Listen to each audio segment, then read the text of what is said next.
What's up, world? Henry here again with the Talent Roadmap podcast. As always, special guest friends and from my network, folks that I've worked with and people I've chatted with online, specifically LinkedIn. Today, I have Elizabeth Campbell. She and I worked together at Commure. And fun fact, she was my recruiting coordinator / onboarding partner / operations, everything at Commure about 4 years ago. So story is I was at Crunchyroll. I was looking to find a new role where I can manage processes and grow my career. Commure reached out, and in lockstep for I think about 10 days, Elizabeth was super communicative and helped me across the finish line to get that offer and begin working at Commure with some fantastic folks. So without further ado, I'd like to introduce Elizabeth. And Elizabeth, tell us about your story, and what's going on nowadays. Cool. Hello, everyone. Glad to be here. So I kind of started my career in like the nonprofit sector, which I'm like, I don't even know if you knew that, Henry, but like I did 5 years in two different nonprofits. One was in San Diego that was focused on like digital media education. And it was really focused on like we were working with underserved youth and like allowing them to tell their stories. So like we were working at like one of the schools we worked in was like a school for kids that were affected by homelessness. It's called the Monarch School. And then I moved up to the Bay Area and I started working at School to School International, which was in the international development space. Mostly focused on like education projects in Africa and like Central Asia were where most of our projects were at the time. And then I made this like jump into the startup world. I actually worked with, it was my first experience like working with a recruiter. So I worked with a recruiter who eventually placed me at Commure. And there for almost 5 years, and just I started as like an executive assistant and executive business partner supporting our CFO at the time. And then I was like mentored a lot and grew into more of the people operations space. So like you said, I was kind of doing like everything, like a little bit of everything, which was really fun. And then more recently, I've moved into like more of a specialized position. So more focused on like almost like the overlap of HR and IT. So like working in the HRIS like every day and just kind of like managing the HR tech stack and like setting up like API integrations and workflows and just like really focused on scalability since these companies are going so quickly. And now I'm looking for my next opportunity, hopefully in the tech or the startup space still. Wow. Okay. So I didn't know you worked at nonprofits early on. Didn't know you taught.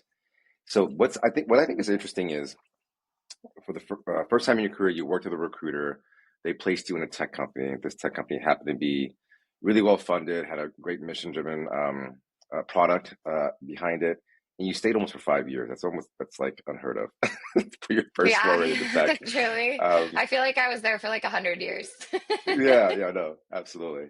I was there for like 2 years, and it felt really cool too. It felt really long, but I have to ask. So then your nonprofit background, your teaching background, and if you remember, any of the details, fantastic. If not, we can kind of summarize. But when the recruiter reached out to you, did they say what kind of interested them in your background that would be a fit for an executive business partner? Because that's not a realm that I fully understand. But yeah, if you can share, that'd be great. So I had a friend of a friend who was in recruiting at the time. And this woman who worked with Commure had reached out to her about something. And she knew that I was looking for like open to new jobs. So she actually set me up with that recruiter at the time. Wow. And I think there was like, just like at face value, you're like, what are the similarities between like startup and nonprofits? Exactly. Yeah. But I think like what we talked about a lot and like what I still talk about in interviews now, like if they want to hear about the nonprofit background is like you're both situations or environments are like really scrappy, and you're normally working with like really limited resources. So I would say like that's the large, like that's kind of like what ties the two together. Like they're actually a lot working in the two spaces was like a lot more similar than I expected it to be. Mm, You're still like wearing a lot of hats, kind of like a jack of all trades, at least at the right. beginning. So definitely like more similarities, I would say, than differences. And I also think like I I mean, in full transparency, the reason I was looking was because most of our most of our projects at the time were USAID funded. Mhm, And like that kind of what's happening now. The budget was like kind of pulled out from under us. So mhm, I was at the time working at like 60%. mhm, So it was actually like honestly the best case scenario because I was still working for them at 60%, but they were like so supportive and like helping me with the job search. And like I was able to, focus 60% on work and 40% on the job search at the time. So that's really kind of like what pushed me out of the nonprofit world and into the startup world. But it was still like super important for me to end up at a startup with like a mission that I cared about. mhm. Which I'm still like now with this job search, like I really want to take my time and end up somewhere where like I really believe in the mission and the values and like what they're Yeah. trying to build. Very cool. Yeah. I didn't even think like that. The nonprofit world being very scrappy, probably under-resourced, right? Similar to startups that are like, I'm Yeah, working for with one sure. now, and it feels, a flat organization, oftentimes, and with my military background too, I'm like, should I ask for permission to go do this, or do I follow my gut and just build something out for it and ask for Hmm. forgiveness later? And I think you may agree, like 9 times out of 10, you just get the shit done, and you're like, okay, that was great. No one's really having to approve or give feedback on something that you experienced in. And I think maybe in your case, the nonprofit world um, have built you, given you an experience and built you up to be prepared for these interviews and say, oh yeah, startup in tech, yeah, I've done that 8 million times in nonprofits. Like imagine doing Yeah. this, outdoors, like with all these different pieces of equipment. So I guess maybe how was your interviewing experience? And you don't have to go into like all the fine details, but you met with a recruiter. I'm sure there was a conversation to calibrate on what you're looking for. And then from there, I mean, a lot of folks, I think the reason I'm asking this question, a lot of folks have this idea that recruiters are very, commission driven, which is out there. Obviously, there's a Yeah. different business model. But what was your experience like? And then what made you accept the offer at the end of the day? Yeah.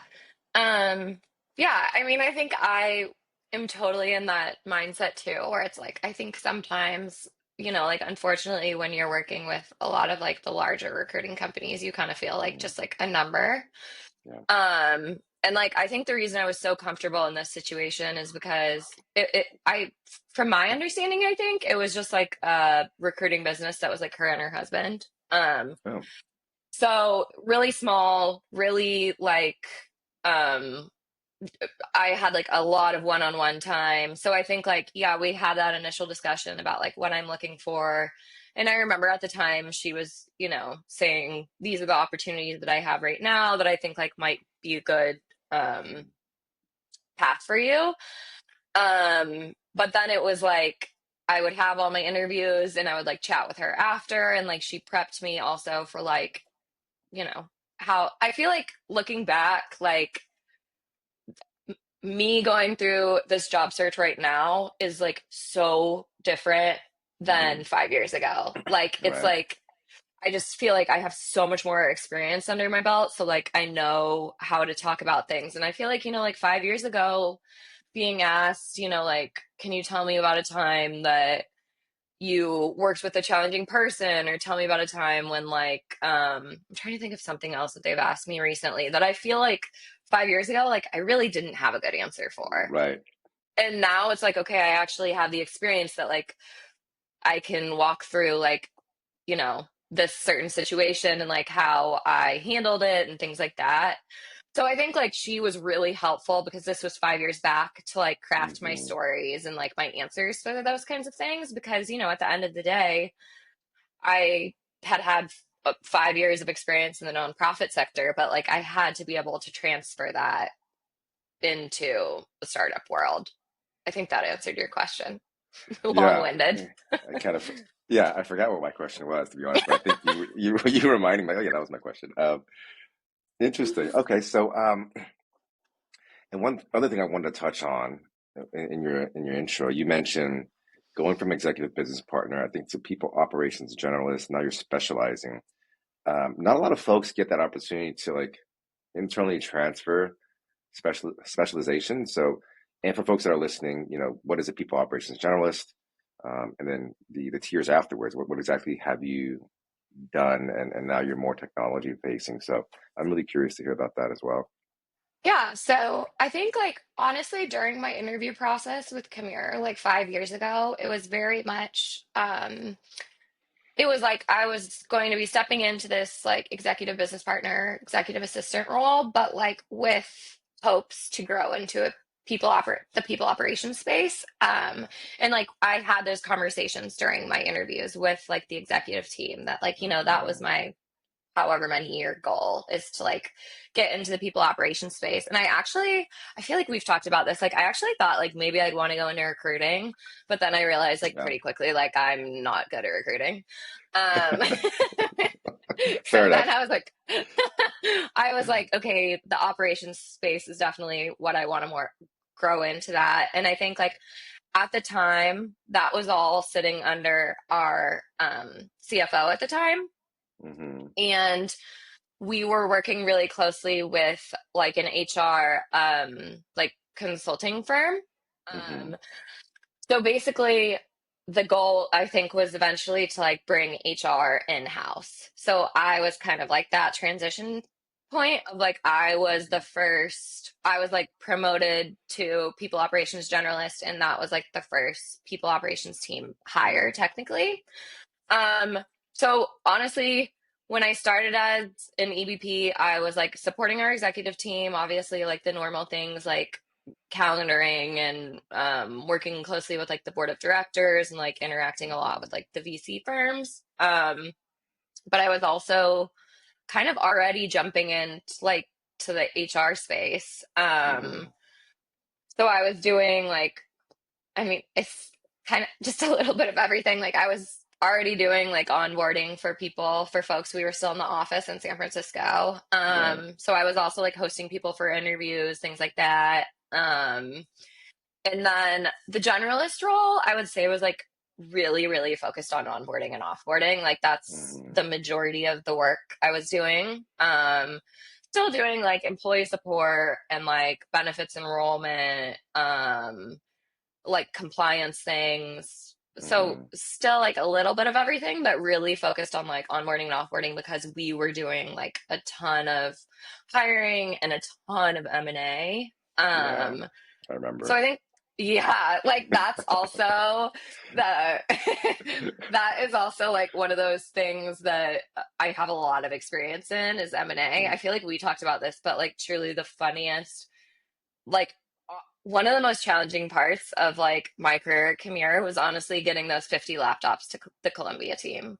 Like Oh I yeah. felt like it was seriously like an episode of Silicon Valley. Like I could not sleep at night because I was like, are these laptops going to make it to Columbia? Right. Um, and then sorry, kind of jumping No, around, no. but That was a great story. I remember that story.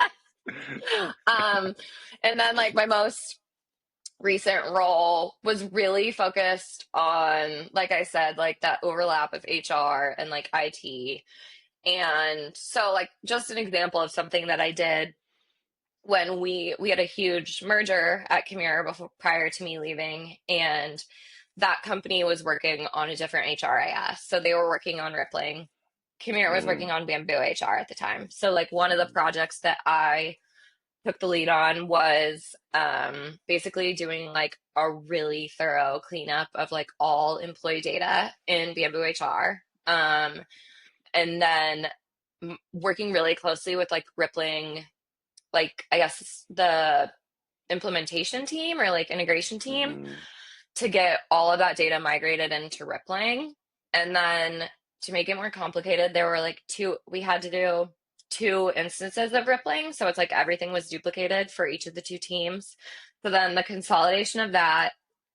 Um, and then I think like the last step was setting up all those API integrations so that like all the Mm. systems talk to each other, and then building out workflows for onboarding and offboarding so that like things are automated. So because for a long time at Camille, like we were trying to automate so much, I but remember, yeah. with Rippling, like once we started using Rippling, I think that became a lot easier to actually get these things automated for like scalability. So that was Mm. like honestly a really fun project. I like loved it. I like I love like it working too. in a spreadsheet. I know. I remember. I remember. Well, I didn't know you all were working or doing API calls or API integration. Sorry, um, in Rippling, and Bamboo HR. So I remember Bamboo HR.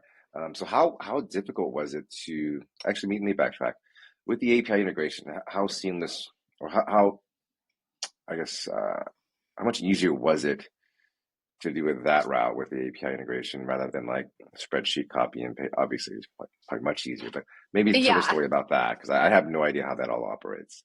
I mean, honestly, it was like Rippling made it a pretty seamless process to like get Hmm. things connected. So just like one example is like we I don't think we were working in it at the time when we were working together, but we started doing all of our like our anti-harassment and our HIPAA training through this program called WorkRamp. Hmm. So like basically I got us all set up on WorkRamp, and then we set up that API integration like between WorkRamp and Rippling so that Hmm. like when I add you as a new hire in Rippling, there will be like an automated process that like the day that you start, it will send you like the trainings for each of these, which like in the past, I was going into, I forget even what our program that we were doing training through at the Hmm. time was, but I was going in and like manually adding every single person. So it's like every time we had a new hire, it was manual work. So I would say like they definitely made the integration process super easy in my opinion. Hmm. Because they're just kind of like a platform like on their website where you can go and like search if there's an integration that you can set up. And I just worked really closely with IT to like make sure, because it's always Hmm. stressful setting that kind of stuff up because you're like, how is it going to flow through? Like, is in like, Right. you know, so, but I mean, it simplified everything. And especially getting like, when we were working together, it was like we didn't have really any integration set up with Bamboo HR. So it's like we were doing payroll through Paylocity separately. So it was Oh like, yeah, that's you know, right. if someone got promoted, then I'd go change like their salary in Bamboo HR, but that doesn't talk to Paylocity. So you'd Hmm. also have to go into Paylocity. Yeah. And I just think like also with that, you know, these manual tasks leave so much more opportunity For error. for error. Yeah. Yeah.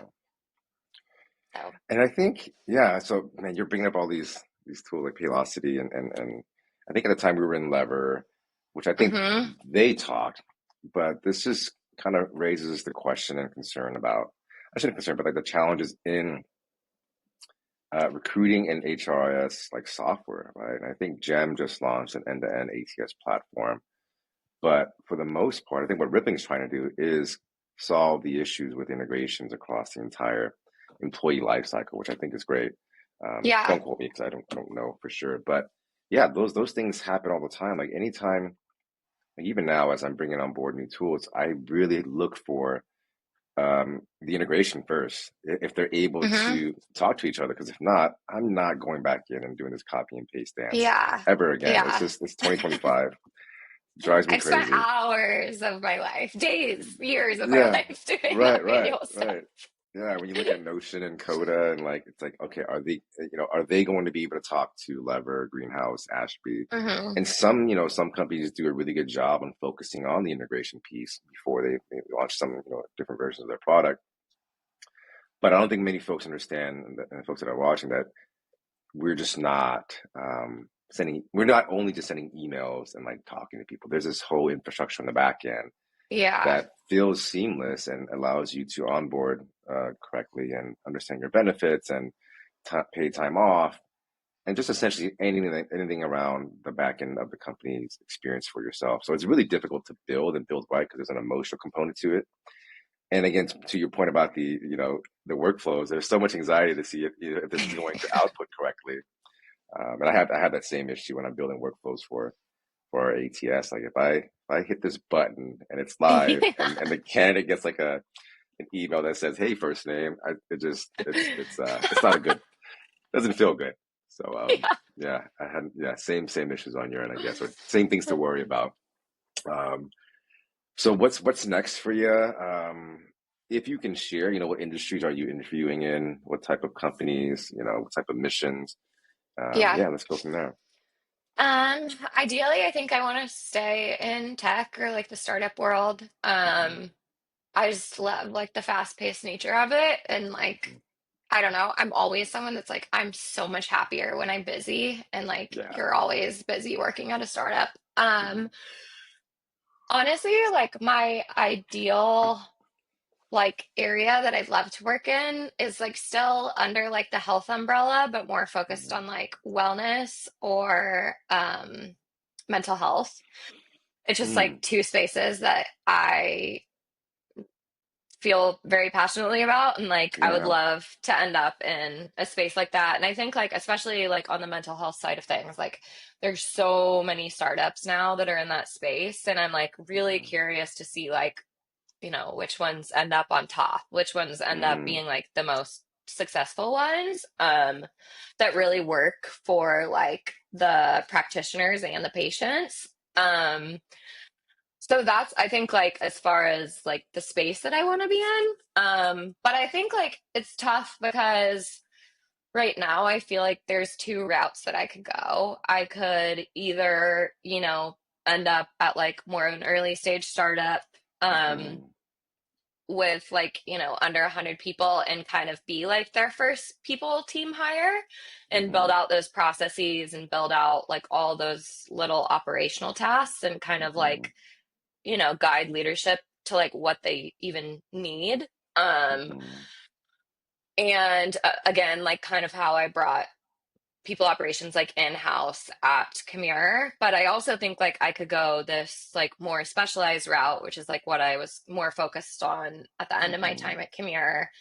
That's more kind of like a senior IC role or like a manager role. Um, Hmm. So I go back and forth. I think honestly, I think I would be really happy in either role, but I would like love more mentorship in like the people operations space. I just feel like I still have like a lot to learn. And I think obviously with more like senior IC level or like a manager role at a larger company, there will Hmm. be, more levels. So it's like I feel like there's more mentorship opportunities there. So I yeah, but I love like wearing a lot of hats. So I also would be really happy the other route too. Hmm.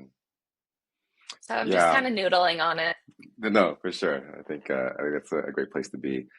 Um, Gosh, I just lost my train of thought about which I was going to ask you a really profound question at this point. I'm sure. I'm Yeah, sure. yeah. Gosh. Oh, I was just going to say, so there's a conversation narrative in tech right now to where folks that are technical and have done operations can kind of naturally flow into this chief of staff role, right?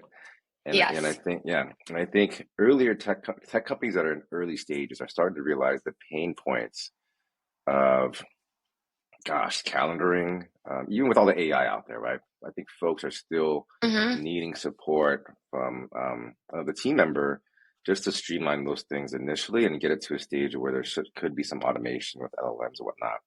And then there's the operations piece and understanding where to find the benefits. Because no matter how far we get in AI, I think the benefits piece is still going to be a human to human conversation because there's so much Yeah. weighing on that. Yeah. There's all these programs out there that you can't necessarily, well, maybe you can, I don't know, but there's so many programs and spaces and companies out there that are offering certain benefits, and that's all compliance, dealing with the government, dealing with private institutions. But yeah, maybe I mean, you were nodding your head. Check out some chief of staff roles. I think very early on, hiring executive business partner, people operations. That's like the trifecta for Yeah. certain co-founders nowadays that don't necessarily understand how to solve that piece where kind of the unsung hero piece to help the company continue to operate. Not many folks want to deal with that space. Folks want to build, folks want to scale, folks want to attract talent.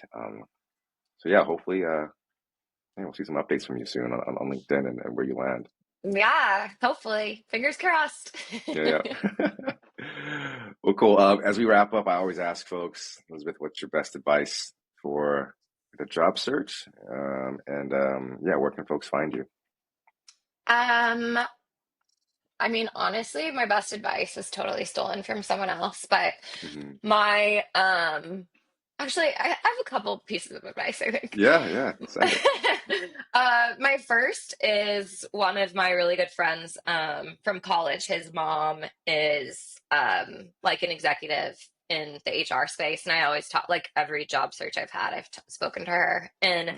she always says like when you're on a networking call, you should always say like at the end, who else should I talk to? Like who are two other people in your network that you could connect me with? Oh, So I think that's a great piece of advice. I totally stole it from her though. And no, then that's fantastic. Yeah. I also think, well, that's, I guess, like, honestly, each piece of advice I feel like I have, like, comes from someone else that gave me that advice. I also met Okay. with um, one of her colleagues one time, and I remember they said, like, after an interview, you need to ask yourself, what was it? Do you like, not engaged? Do you feel essentially like, do you feel excited about this? Hmm. Which like seems so silly and like obvious. I'm trying to remember the exact wording she's had though, because I feel like it was better than like excited. Are you feeling I'm like, what was it? Delighted yeah, we can go to all the synonyms. I'm like, it starts with an E, but it's not excited. Hmm. But she's like, Ecstatic. no. Okay, I'll stop guessing because I'm gonna just ruin the last part of this podcast with all I'm these literally gonna guesses. like email you right after this call and be like, oh, Okay. it was this.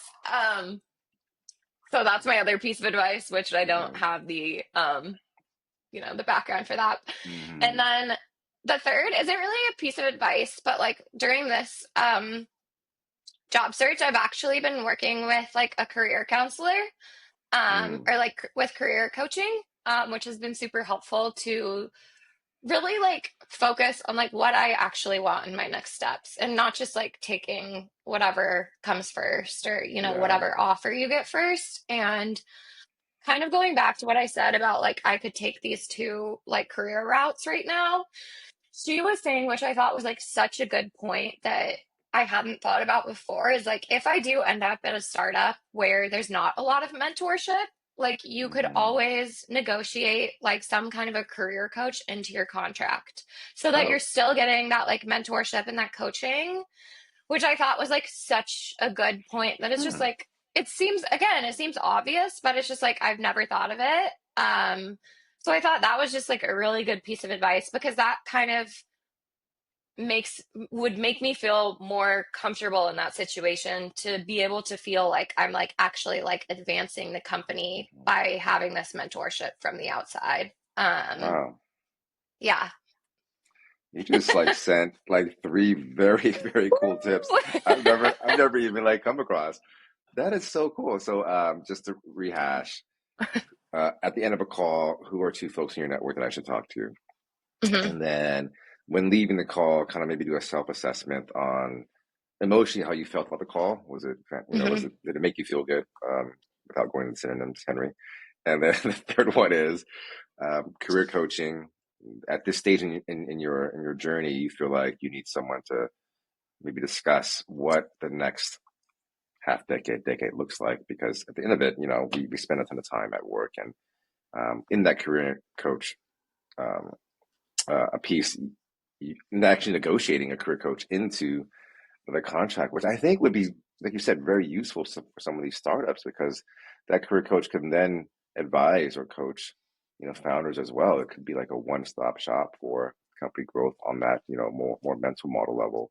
So Yeah. yeah, I'm gonna try that.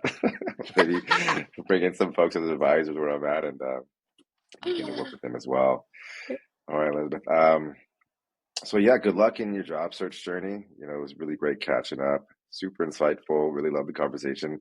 Um, if there's nothing else, we'll catch you next time and we'll see an update from you. Yeah, this was fun. Yeah, I'll do it again. Thanks so Bye, much, everyone. Henry. Thanks. See Bye. ya.